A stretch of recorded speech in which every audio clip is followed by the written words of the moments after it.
Rail লাইনের পাশ থেকে অজ্ঞাত যুবক উদ্ধার।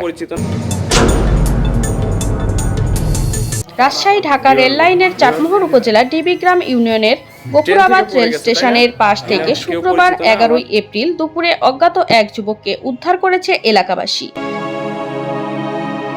তাকে চিকিৎসার জন্য চাটমোহর উপজেলার স্বাস্থ্য কমপ্লেক্সে নিয়ে আসা হয়।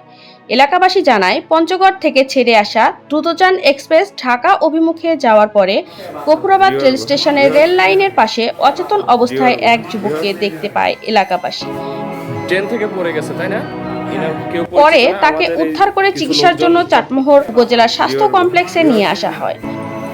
অচেতন ওই ব্যক্তির এখনো নাম ঠিকানা জানা যায়নি। ট্রেন থেকে পড়ে গেছে, তাই না? এনার কেউ পরিচিত না। আমাদের এই কিছু লোকজন চাটমোহর উপজেলা স্বাস্থ্য কমপ্লেক্স। এতক্ষণ দর্পণ টিভির সাথে থাকার জন্য ধন্যবাদ। ট্রেন থেকে পড়ে গেছে।